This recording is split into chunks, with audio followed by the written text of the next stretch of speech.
Hey, what is going on, everyone? This is Dorrani, Tom, and Alex from VG247, and we are at EGX 2021. As you can see, we're not actually at EGX 2021. We're there in spirit from the comfort of our own homes. We've got a game to play today. Tom is going to explain the rules and what's going to be going on. Tom, take it away. I'm Tomorio, actually. Tomorio. Retro gaming expert. Tomorio.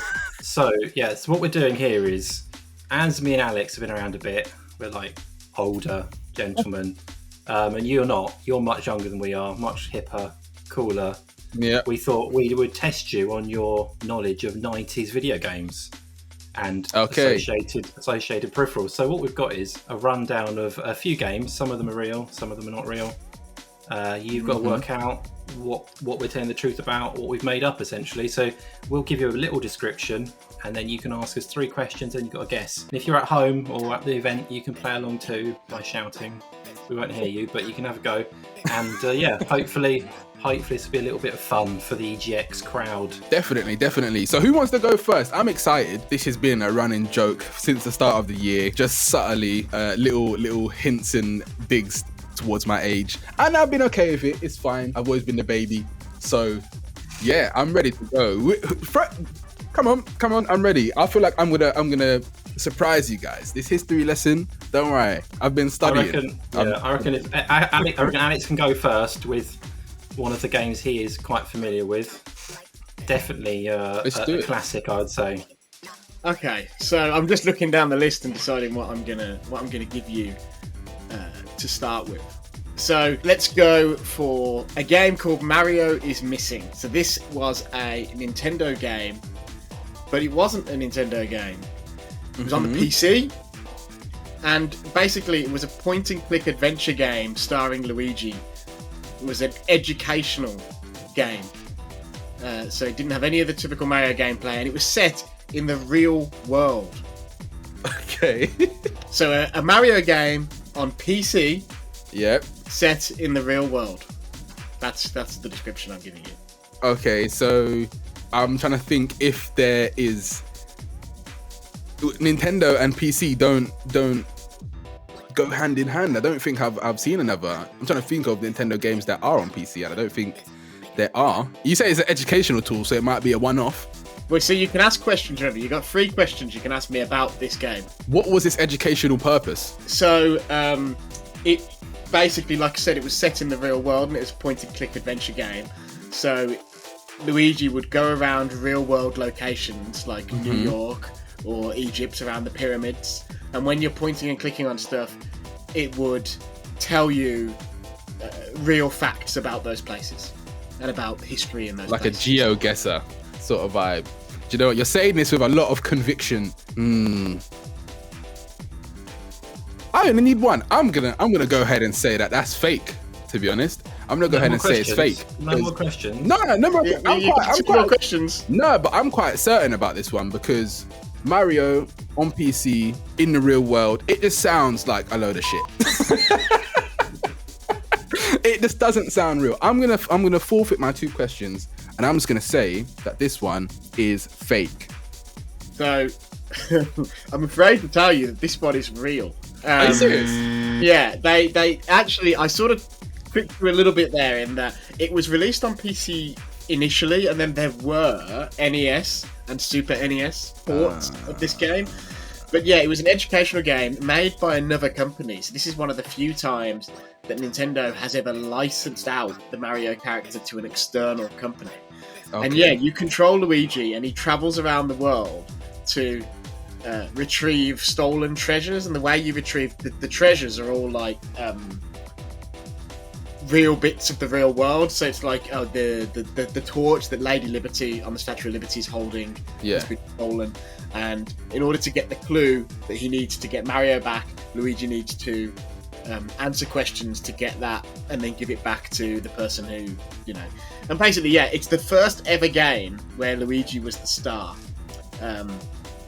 With Mario in the game, right? Like, he was the star. So, the title of the game is Mario is Missing, so the whole story of the game is Bowser kidnaps Mario at the start of the game, and it's up to Luigi, sort of like a prequel to Luigi's Mansion. So yeah, that Nintendo is real. multiverse. That is real. They also did it's not on this list, so I can tell you, they also did like a Mario teaches typing game. Teaches typing? well. What do you mean? Yeah. As in... Mario teaches you to type, the touchpad. Really? Yeah. Educational stuff, it was a thing. Wow. They need to remake that with Chris Pratt, man. Blown his mind, this has. He's shook, I would say. Okay, so... I thought that one was going to be... I thought you were going to get that one. No, because I'm thinking like PC and Nintendo don't go hand in hand. So that's why I thought, okay, that's a shoe-in. But, okay, now that I set expectations, that it's not going to be as simple. So that's an L for me. So 0, Dorrani. 1, Alex and Tom. Tom is next. Yeah. I feel like I've got this. I feel like I've got this one. It's called Clown Time, right? Clown Time. So a little overview. So it was 1992, developed and published by Sega for the Mega Drive or Genesis if you're American and watching this. So it stars someone called Bert Beeswax. He's a clown. He's from Chipperfield Circus. This was like a licensed game. Chipperfield was a big circus of the era. So Bert basically has to get hold of a red nose so he can do his performance. But a rival circus is in town, and the person in charge of that, Mr. Big Top, has to sort of stop Bert so that he can't put his show on, and that circus is like the winner, the one that everyone goes to. And it's like I guess it's like most games of the era, it's like a 2D side-scrolling platformer. Okay, so you've given me the year, the platform it was on, a quite in-depth synopsis of the game. How old were you when you played this game? That's my first question. Well, I didn't play it straight away because I didn't get a Mega Drive until I was later. I was a Master System when the Mega Drive was out, so I got it a bit later. So this came out in apparently came out in 92.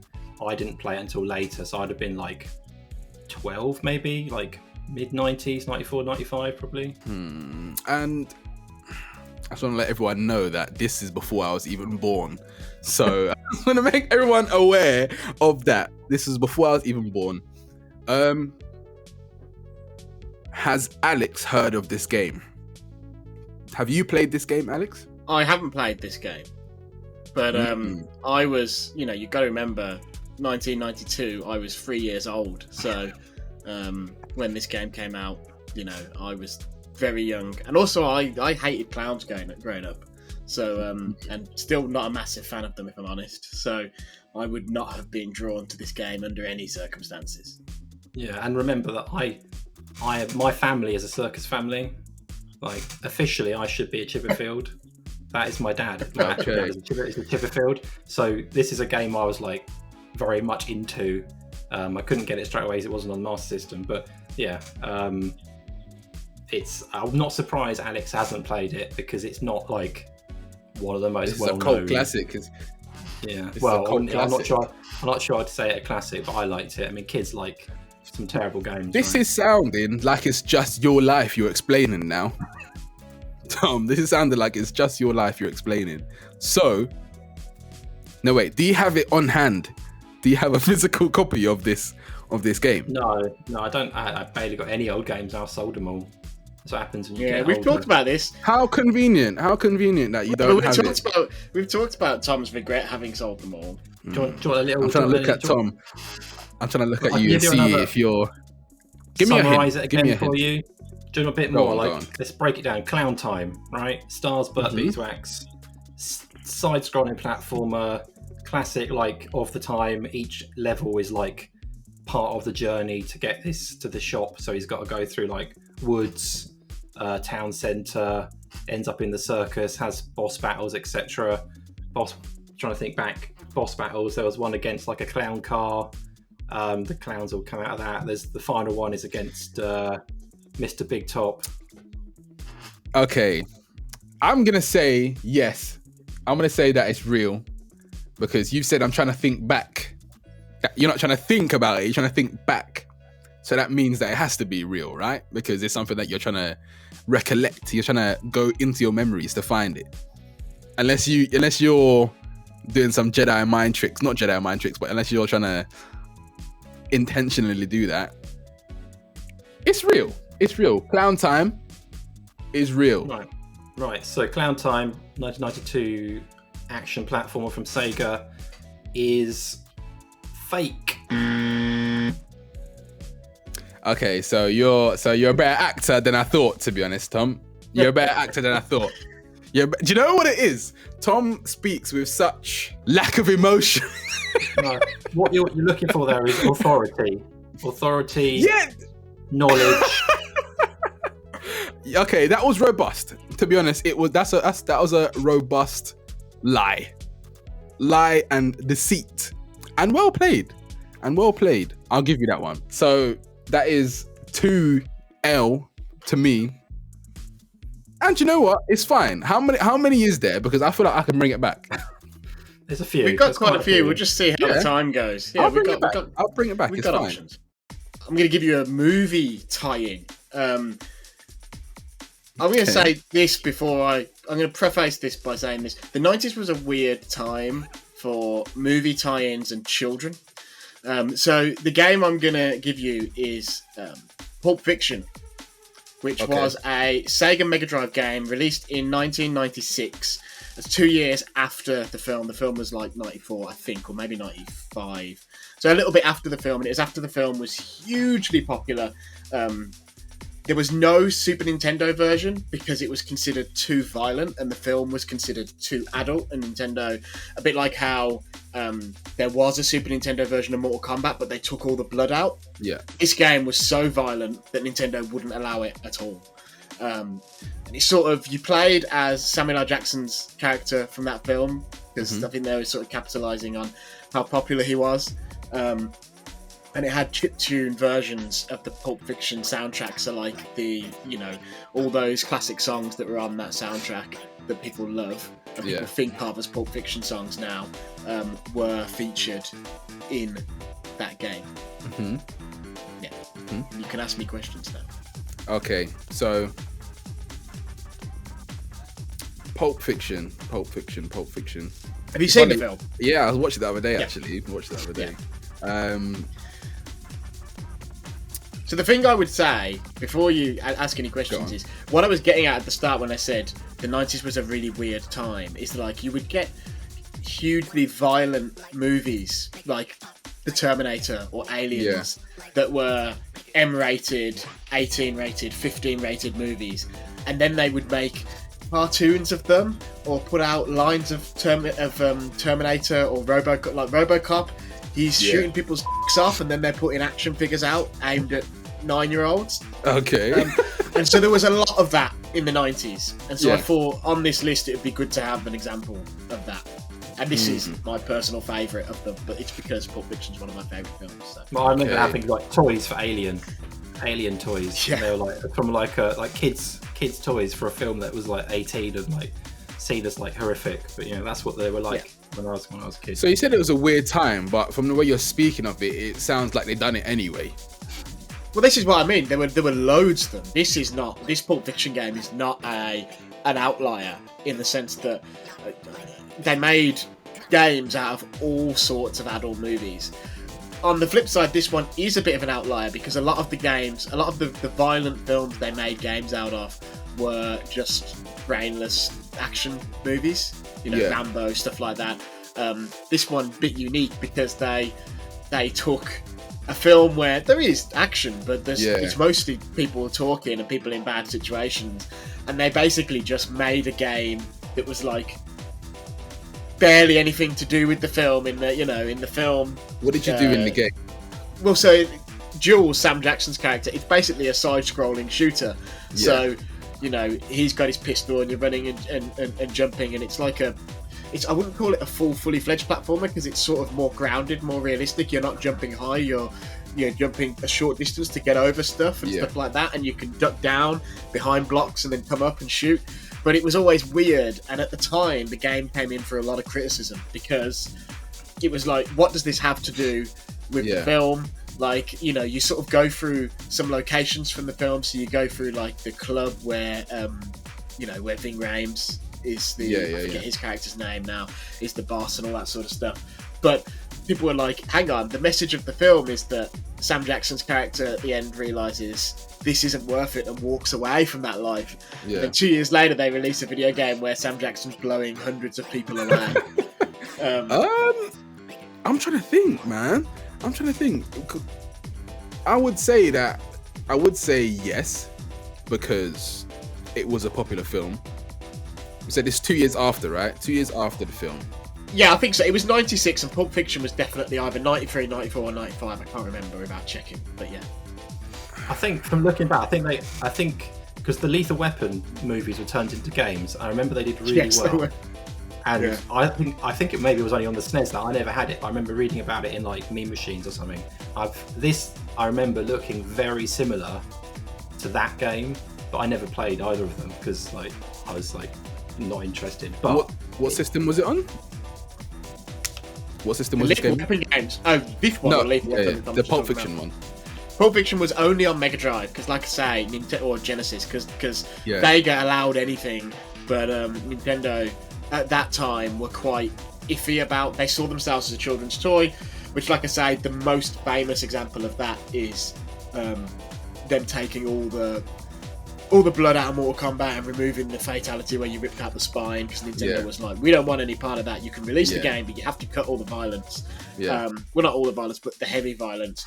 This game, I don't know if the developers refused, if they decided it wasn't worth it, but they just decided to release it on Mega Drive. The Mega Drive was sort of the more adult system of the time. All the marketing that Sega did for the Mega Drive was all about Nintendo's for kiddies, Nintendo's for babies, we've got attitude. That's why he's the hedgehog with attitude, right? Is because Mario is all woohoo, okie dokie, and Sonic is a bit of an asshole, really. Yeah.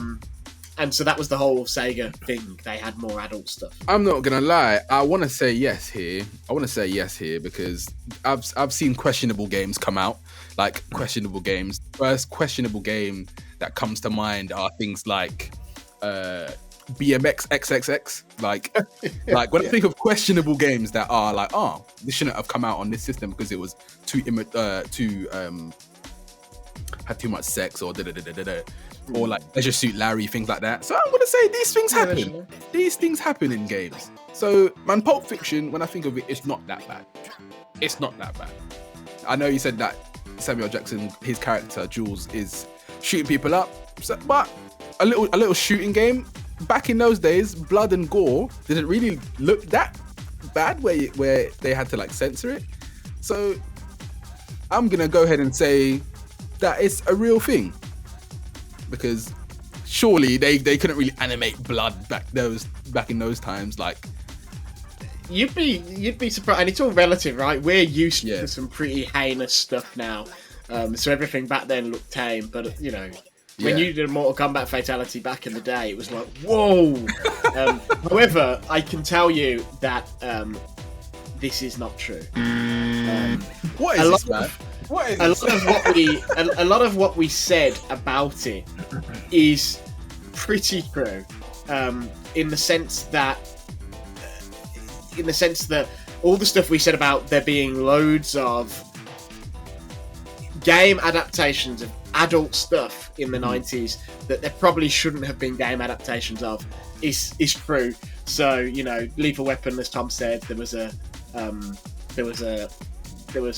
Lethal Weapon game, and there were Alien games and Rambo games and Terminator games. Yeah. And it was always pretty bonkers. I'm going to go peripheral now, just to throw a curveball bit. Right. So, let's go. And this is a bit later, so we're sticking with the 90s, but this is a peripheral for the Nintendo 64, so this was later 90s. And I would say it's probably in the time, like peripherals were like all over the place. Like I remember they took the piss really, like particularly for stuff like the Game Boy. They used to get these things that strapped on, and it was like looked like a massive machine on top of the Game Boy and stuff to magnify it, a light, a cheat card. It was ridiculous. There was tons of peripherals. Right, this one is what I consider one of the worst peripherals of all time. It's the N64, the N64 Game Organizer. Okay, so you can probably guess what that is, or maybe you can't. It is essentially, it's essentially a drawer. Okay, so it's a cabinet. You can probably see it's about this big, and it's branded Nintendo 64. It's official, and the box is legit. It looks like the style of the box is actually quite like the Nintendo 64 box itself, the big box it came in, like the red and the black and everything else. And it's a black drawer, and you slide it out, and you can put 12 cartridges in, and that's it. That's its purpose. It's to store cartridges. N64 games came in cardboard boxes, right? So you couldn't just put. So often, I mean, what I did, because I was a geek, I would fold the boxes up nicely, keep them safe, and then I would have the cartridges loose. I wish I had an N64 game organizer to put my cartridges in. I think you can also, because it was just a drawer, you could put SNES cartridges as well. It didn't really matter. Like, it fitted them. You could have 12 essentially, and it's a bit of a collector's item now. Like, it goes for like over £100 on eBay often, because it's a physical object that can break. It's just harder to keep around in good condition. But yeah, that's it. It's a drawer for cartridges. It's called the N64 Game Organizer. Was it attached to the N64? No. Or was it just like off to the side? It's just a thing you could put anywhere. So if you wanted it on your desk, you could put it next to the TV on the cabinet, whatever. That doesn't sound that doesn't sound far-fetched at all. Having like I had a like a CD rack for my PlayStation games and stuff like that. So that doesn't sound wild at all. It sounds like something that I would expect, but because it sounds so normal, it leads me to believe that this is lies. It leads me to believe that this isn't actually a thing. And I really want to say that it is a thing. But the way this game is going right now, let me exhaust my questions. No, but you're saying quite a lot though. You said it holds 12 games. Yeah. The thing about N64 having cardboard boxes sucked. I mean, and the Super Nintendo did as well.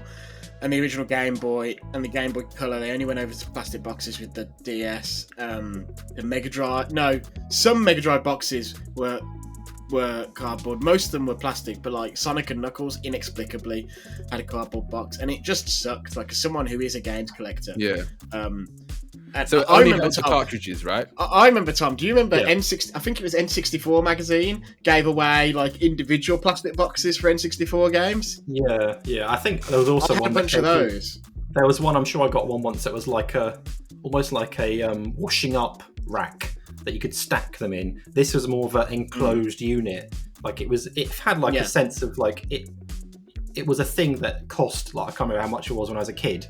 But it was more than, it wasn't just a cheap bit of plastic. It was like fairly well made. It was officially licensed. Like, it wasn't, I don't know what, Mad Catz, whatever else was around at the time. It was an official Nintendo licensed product. And it looked decent. I mean, it was a 90s bit of furniture essentially. So it wasn't like super stylish, but I mean, it was what it was. It was a drawer. You guys have like put emphasis on the boxes now. And I'm starting to think, did the N64 even have cardboard boxes in my head? But I'm thinking, yeah, of course, yeah, they did, right? It's not the boxes, is it? It's not like the boxes is like, that's not some weird bait you guys are trying to do. No, that well, I'll tell you legitimately, we're not lying about the cardboard boxes. That is a fact. Yeah, I was gonna say, yeah. So it's been real, fake. No. Real. We are picking that at random as well, so I wouldn't put stock into that. I'm trying to find any way in to get a point here. Just think about the product, I guess. The thing I'd say to you is you've got to remember that then the 90s were a time when video games were seen more as toys, and so the way peripherals and accessories were done was a lot more like toys, as in there was a lot of tat. It's like Tom said, the thing that I think of definitively when I think of that is a giant bloody thing that straps onto your Game Boy. That means your Game Boy is like way less portable, but it's a giant magnifying glass, so it makes the 4-inch screen look like it's twice the size, and it's got a light that shines on the screen because the screen's impossible to see in daylight. And everybody had that. Everybody had that. I had like a big old battery pack for the Game Boy Color that like made the machine double the size but doubled the battery life, and it stayed on my Game Boy basically its whole life, and I don't understand why, because you could just change the batteries. Yeah. Yeah. The 90s was a time for tat. I'm gonna say that it's real, because if it's just random stuff in the 90s, random stuff, and it seems something's legit. I feel like you said, it's like the worst peripheral, but it sounds like something that would make sense. Where else are you gonna put your cartridges, right? Imagine getting bought this at Christmas. Imagine. Like, yeah. Thanks for my drawer, Dad. Thanks. Just what I Who wanted. knows? Right. So you're going. It's real. Are you sticking with real? I'm sticking with real. Right. Yeah. So the Nintendo 64 game organizer is real. Well there done. we go. 1 point. 1 point. Do you know what? You was like, it's the worst one. I was like, it's the worst accessory, but that doesn't sound too bad. I had an organizer, but not for N64. I had it for a PlayStation, and it was legit, man. CD rack before we went digital. CD rack of sorts. But yeah, that's 1 point to me, and I'll take my 1 point. Thank you very much. I'm taking that 1 point with pride. Thank you. This is it. This is a come up now. Okay, let's stick with peripherals then, since you've done a peripheral. So my peripheral for you is the Gameboy Sonar. So this was an add-on for the Game Boy, for the original black and white Game Boy, that when you plugged it in, did work on the Game Boy Color as well, acted as an underwater sonar for detecting movement underwater. So it was a cartridge you put into the top of your Game Boy, and then you'd have a wire that would come out of the top of the cartridge, and you'd throw that wire in the water, and on the Game Boy screen you would get a little bit of sonar. What did the adverts look like for this device? Would you know? Because I would like to know what Nintendo thought gamers were trying to find. Well, there was a period of time where there were accessories for the Game Boy. Like, I'm sure you've probably heard of the Game Boy camera, and the Game Boy printer, and so this was along those lines. Except whereas that was just a little bit of fun, this had a utility. So I've never seen a commercial for it, but the purpose was for people who are fishers. So you would take it out on the boat with you, and you would boot up your Game Boy and trick the sonar thing over the edge and use the sonar to try to detect where there might be fish. In fact, it did include, when you would plug that cartridge in on land, it included a fishing mini game that you could play separately as part of the experience. But yeah, it was for people who went fishing, basically. So fishers and people with Nintendos, I feel like these things don't go hand in hand, man. Like, to be a I'm assuming at the time, Nintendos were still for kids, and I'm not sure how much fishing kids were doing unless it's with their parents. This is a product obviously designed in Japan. Gaming always, it was actually put out by Bandai, later part of Bandai Namco, of course. And gaming's always been a little bit more all ages. Yeah. I feel like gaming for adults was more acceptable in Japan sooner than it was in the West. But yeah, I mean, it was literally that. It was a sonar thing. I feel like in Japan they wouldn't have allowed such things to happen on fishing trips. I can imagine like some old Japanese man who is like super traditional, who is like feeling possibly, but they as a people, generally speaking, like a good old gadget. And obviously that is true. As someone, sports like fishing or golf, I'm a golfer, and the amount of gadgets you can buy for like measuring your swing and all that sort of stuff is astonishing. And I don't fish, but I used a 10-pin bowl, and the amount of gadgets you can buy for measuring and figuring out how good your spin is and all that sort of stuff, or figuring out what the oil on the lane is like, the list is enormous. So it wouldn't surprise me. I bet there's standalone sonar things. So I think the question would be, this device like a cheaper way? If you already owned a Game Boy, was buying this cheaper than buying a dedicated sonar thing? If that was something you wanted to use. But in my mind, in my head, I'm thinking of what year did this come out? Roughly, what year? It was late 90s, so like 97, 90s. 98. To buy something with sonar that attaches to a Game Boy, nah. Sonar in my head is still something that you need. You need sonar on a Game Boy. Nah, this is lies, man. Sonar though is like super old tech, right? It's not like we're talking about World War One tech. It doesn't matter though. So imagine it's like saying, X-rays. Imagine they had an X-ray for attachment for the Game Boy. How much was the Game Boy camera when do you remember? Oh, I think it was probably like 60 or 70 quid if I had to guess. 60, 70 pounds. But back then, right? This was quite a lot of money back then. Before inflation. 60, 70 pounds.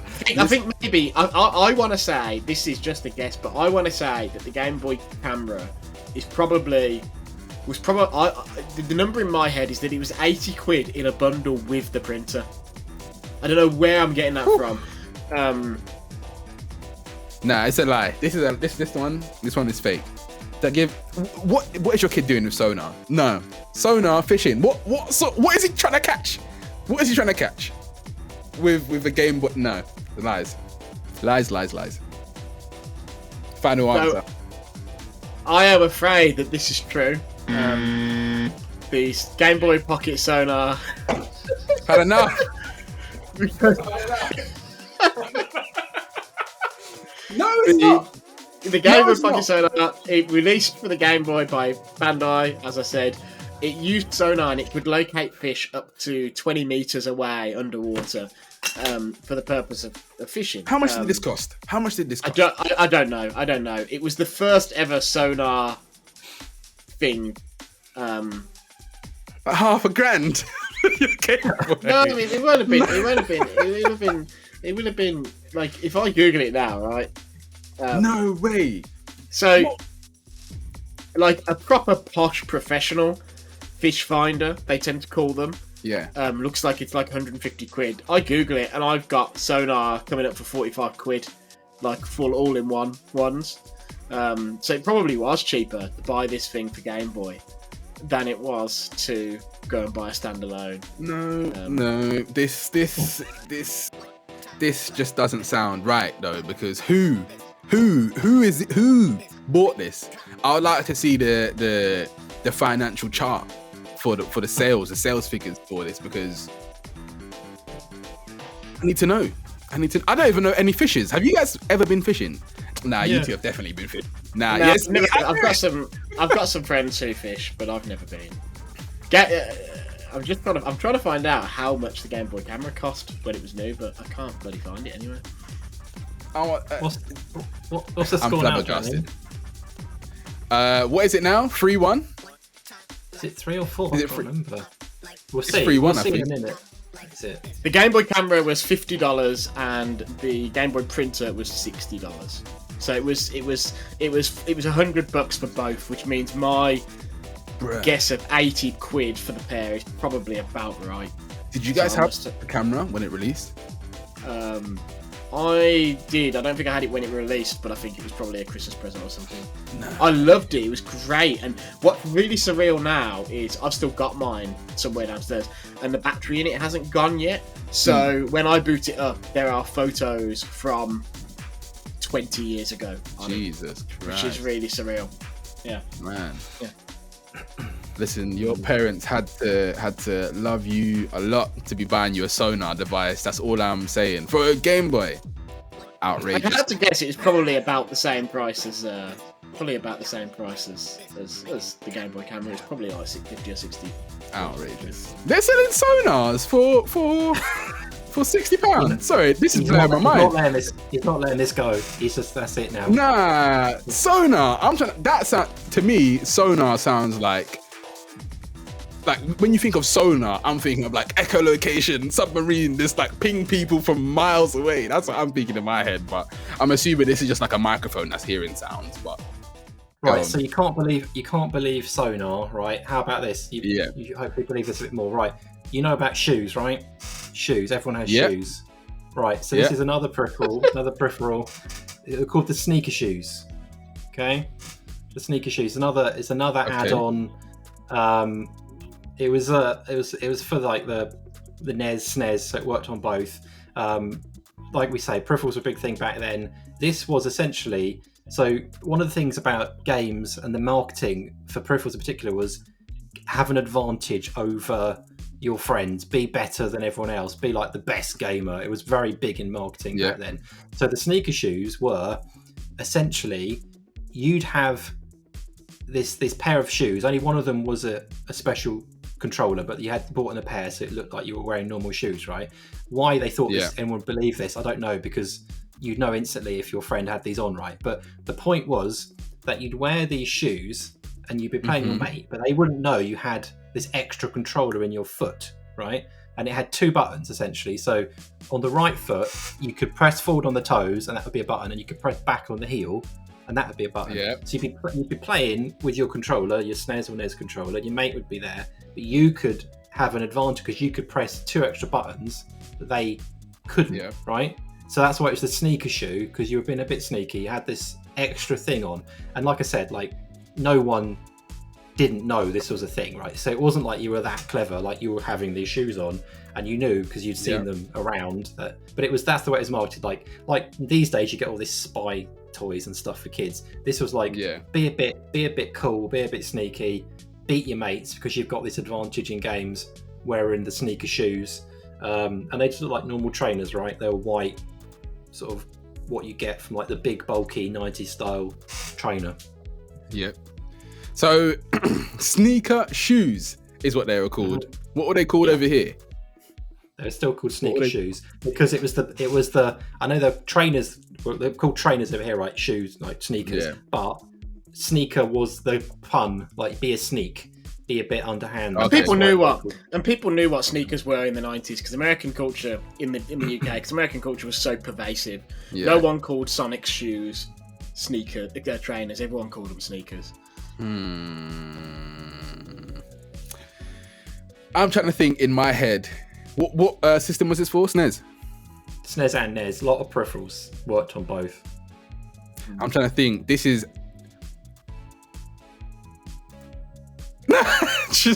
How bullshit is this? Because... It wasn't wireless. It wasn't wireless. It was. You just had to plug in. Again, this is like the... Tommy. Listen. You could have wireless devices back then, but you had to plug it in to the console, and then it was connected wirelessly to the shoe. But you had to still connect something to the console still. It was not you got to think about how when kids buy these days, they buy like spy headsets, right? Literally, my son's got one. All it is a light. Yeah, and it's meant to be like, see in the dark, you're amazing, you're a spy. Yeah. But it's just a set of goggles and there's a light comes out of it. It does nothing. Yeah, they don't care because it's the fact that you've got. I think I'd say, Dorrani, accessories sucked. Like were great and sucked. So I had a Mega Drive accessory. It was like an Xbox Kinect. So it was sensors. It was a circle that you'd stand in. And it had sensors that sort of pointed up. So you'd stand in the middle of the circle, and as you punched or kicked, each sensor corresponded to a button, and you could use it to play fighting games or whatever. And it was absolutely just terrible. But people bought them en masse. And, the Power Glove, right, is the most infamous example of that. What's that? Immortalized. What's that? Yeah, the Power Glove. Crap. What is it? I don't know what it is. The Power Glove was a Nintendo NES peripheral that was a glove that you wore, and basically you would control things in the game through movement of your digits, and then you had buttons on the top that you could hit with your other hand. Okay. So you would play like this, doing all this, and it was like marketed as the coolest thing you could have, and quite famously it had very significant product placement in a film where a character like plays a game with it. and the kid goes in the most 90s thing possible. He holds it like this across his chest and goes, "I love the Power Glove. It's so bad." Yeah, so that's the thing. Things like the Power Glove existed, so peripherals were crazy back then. I always find it funny at your reactions to me not knowing stuff from back. I can't believe you don't know the Power Glove, because that's one of those like gaming. Like, if I thought there was any chance that you didn't know the Power Glove, I would have put it on this list. Do you know what it is? You guys are under the assumption that because I game now, that I've been gaming since I was young. Like, since I was like, I wasn't gaming since I was like tiny. Trust me, I wasn't. Like, I started gaming like in high school, like properly in high school. So like all of this stuff that happened when I was like 6 and stuff, there was like they were in the house, but I didn't care about them. I was outside doing other stuff. But so things like that went over my head, and of course my age as well. But sorry, so the sneaker shoe, shoes, you get two. Only one of them is a controller. Sneaker shoes. If you're meant to be sneaking, how's your friend not going to see you plug some extra device in? Explanation.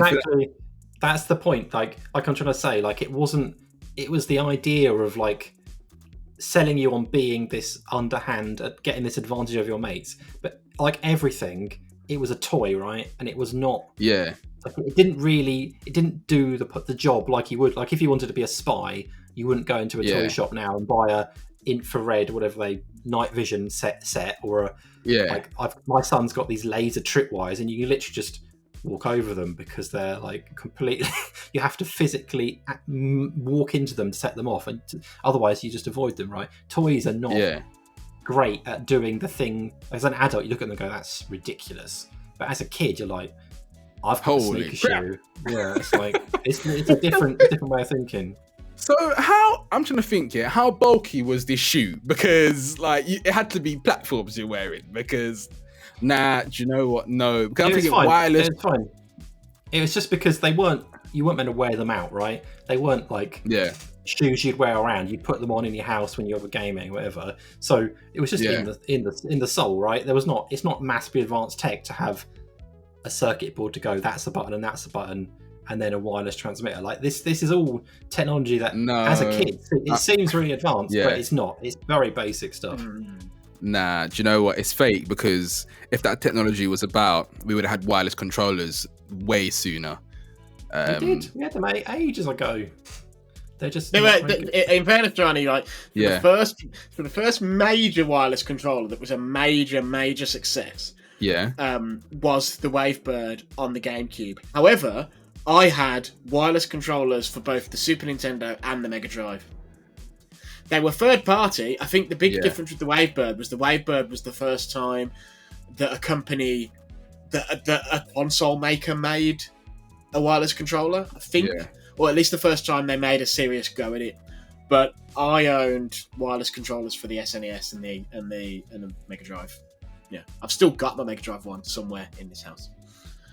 So, okay, I feel like I exhausted way more than 3 questions. I'll tell you how they worked. By the way, they were infrared.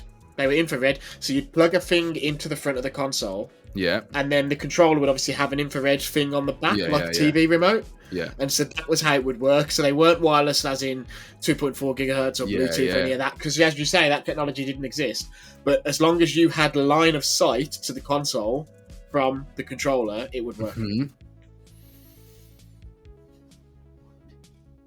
Nah, this is sounding a bit too far-fetched now. This is sounding like, it's just a bit too much. Like, what's the advantage? Because, like, your button mapping... Did they even have button mapping back then? Like, to add 2 extra buttons to your shoes? Furthermore, nah, it just sounds a bit too far-fetched. I'm going to say that it's... You're definitely going fake. Yeah. Right, so the sneaker shoes, I wish I'd had them, but they are fake. There you go. Do you know what? Yeah, I like how you guys. It was elaborate. You guys were in cahoots there to try and sell it, but no. This is stick with your gut here. These guys, wireless shoes back on. No. 4-2, I think. 4-2. Where is this 4 coming from? I'm sure it's 3-2, to be honest. I'm sure it's 3-2. But we continue. But I'll take my point, to be honest. You guys are trying to trip me up here. But no. Okay, let's do it. I'm going to give you a game called McDonald's Treasure Land Adventure. 1993, platform game. It's actually Sega exclusive, so Sega published it. It wasn't on Nintendo platforms. Mm-hmm. And it is a McDonald's mascot game. So you play as Ronald McDonald, and you have all those other characters, the Hamburglar, and I can't remember the names of the others, but you know what I'm talking about. And yeah, it's a McDonald's game.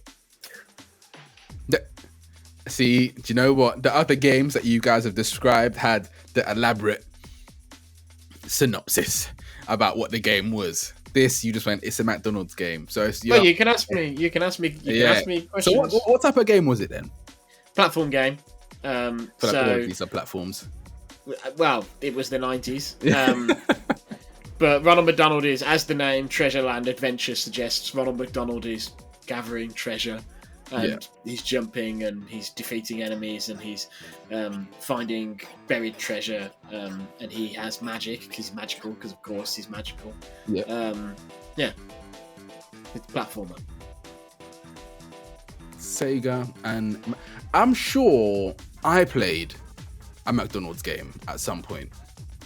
I feel like what I'd say is there were multiple McDonald's games in the 90s. That's what I'm saying. I feel like there was quite a few. I feel like I played one. I'm trying to think what the other one was called. But there was a real famous one, like Mac and Me or something, Mac Adventure or something. I can't remember what it was called. There was another one. So what I'd say is the successful McDonald's game that everyone thinks of was an NES game, and was made in the late 80s, I think.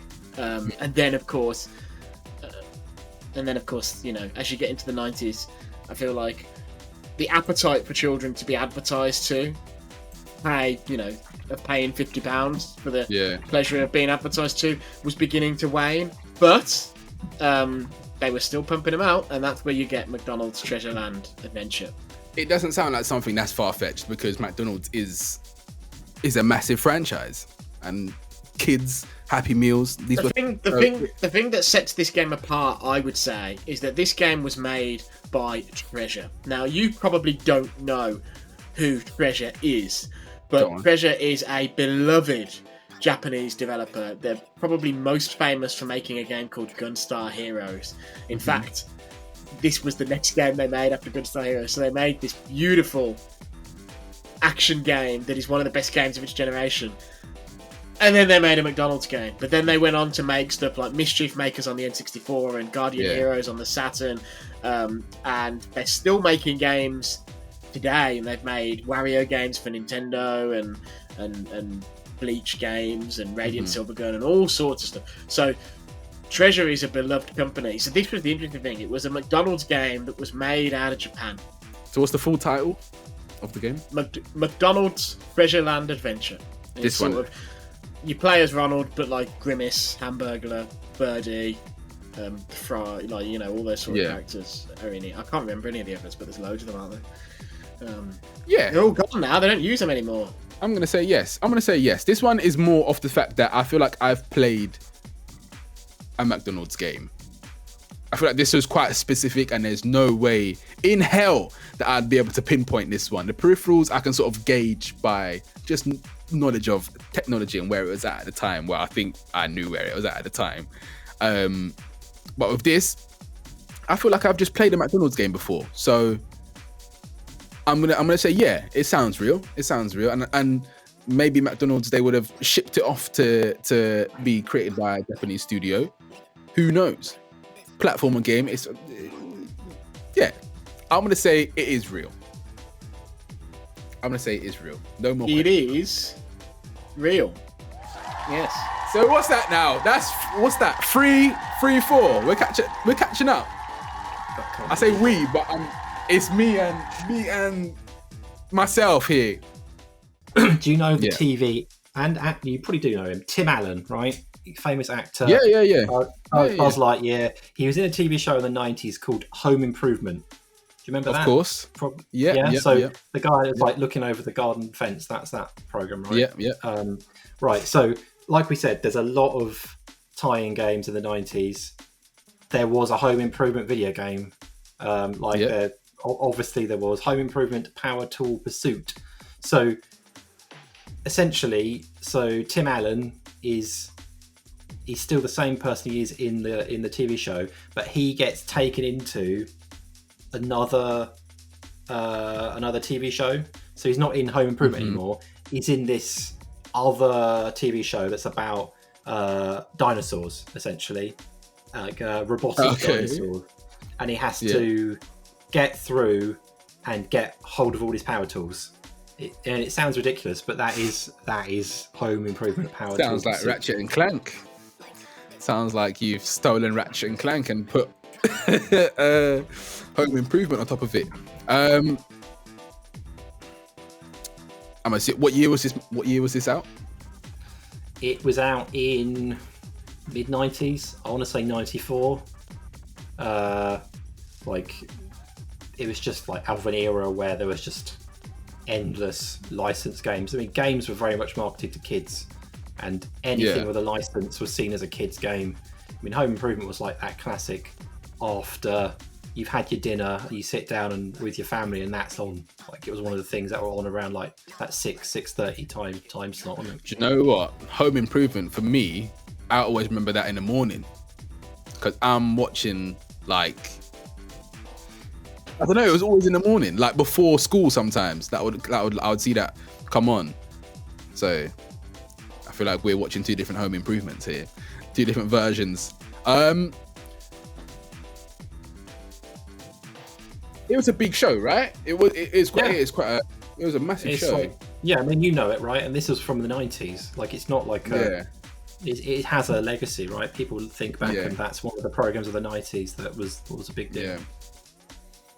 In my mind's eye, I feel like I remember I've seen this somewhere before. And like, was the starting weapon a hammer? Was it a hammer? I can't remember, but he had all of them, like the power drill, the hammer, etc. I feel like I can remember like a massive hammer as like even like the video game art, or am I just thinking of the Home Improvement logo? You might be. I mean, it's like a classic platformer, action platformer, because everything was that kind of thing. And you had your weapons, saw, etc. Things that he would have used as a Home Improvement expert. Yes, this is real.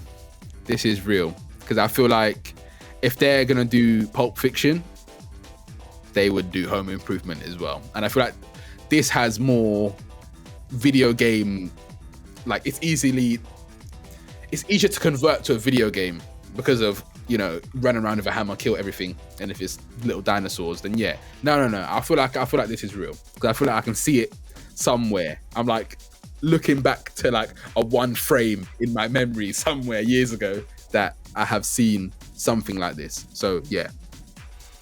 All right. So to go possibly 4-4.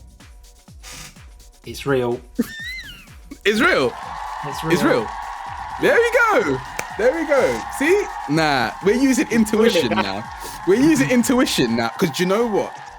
I guarantee if I search what the game picture was, I can guarantee there's like a hammer in the logo somewhere, and it's like big, and it's just like, putting it back. So I think this is it. This is Alex has got to do the final one. This is to decide who is victorious. This is the decider. It's called Chester Cheetah, Wild Quest. Dorrani, do you know who Chester Cheetah is? Chester Cheetah? Yeah. I don't. So Chester Cheetah is the mascot of Cheetos. You know, the cheetah. Oh, it ain't mascot. Easy being cheesy, that guy. No. So this was a video game made around the Chester Cheetah character. 1993. Yeah. Super Nintendo, Mega Drive. I'm sure you can guess what sort of game it is. Platformer, 2D platformer, yeah. It is, but it's also got like driving sections for some reason. Okay. Chester Cheetah drives a motorbike.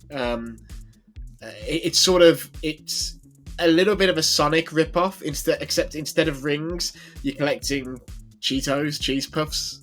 God damn. It's whatever you want to call them. Yeah. So you are. But what I mean by it's a bit of a Sonic ripoff is that you die if you don't have any Cheetos on you. The same as if in Sonic, if you got rings, you just drop your rings. But if you get hit without rings, you die. Same sort of thing. Feel free to ask me some questions. I feel like there's too many American games. Too many American games. Cheetos is not even a thing. It is now, but I don't think it's always been a thing over here in the UK.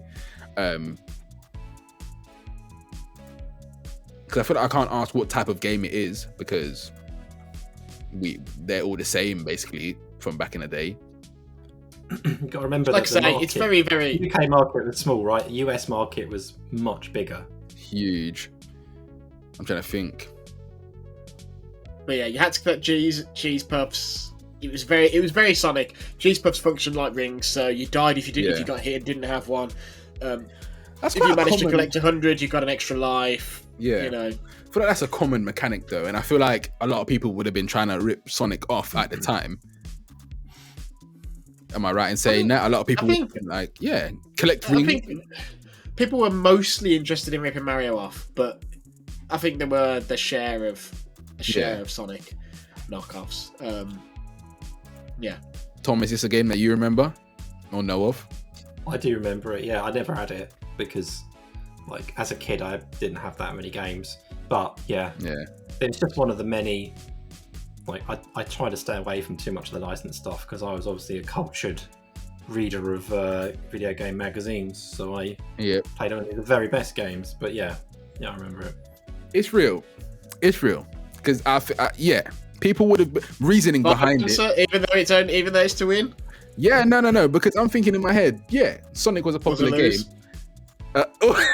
Sonic is a game that I feel people would have been trying to grab some of that success. The same thing that happens today. Brands. I will tell you about that. Yeah, like I say, it's Sonic like. It actually, because you didn't ask any of the question I thought you might ask. What can I tell you about it to help you make an informed decision? Chester Cheetah, he's an animal and he breaks out of a zoo. Yeah. And then he basically, there's a quest along the way where there's something he's got to collect, but I can't think what it is. But he's making his way across the US. So it's like, rather than the fantastical, outlandish platformer stages, you're going to California, Nebraska, Alaska, Arkansas. Sounding like Madagascar, the game. So it's Chester Cheetah escaping from the zoo, and they're making his way across the US, I guess. It sounded like Madagascar, the plot of Madagascar, the film. But the plot doesn't really, like, knowing the plot doesn't really help. I think doesn't really help my decision. I think what helps me inform my decision is, people would have been trying to get some of the Sonic shine and see if they can just quickly make a game and make a quick buck, and then I'm still gonna say it is real. It is real. There you go. Actually, 2 Chester Cheetah games. The one I'm talking about is the second one. The first one is apparently diabolically bad. The second one is apparently not so bad. Yeah. Another one also developed by a Japanese developer, developed by Kaneko. Hey. They developed a lot of like anime games, and a game series called Gal's Panic, which is porn games. A series of porn games. Yeah. Interesting. So I think you've won. I mean, when the numbers get put up, we may end up drawing. But I think you have come out victorious. Yeah, we may have lost track. Can't believe I hope you guys at EGX, if you stayed and watched, had fun. We had fun. I had fun. I'm clearly more knowledgeable or an incredibly good guesser than the boys anticipated. But yeah, that has been Dorrani, Alex, and Tom from VG247.com. Enjoy EGX. See you later.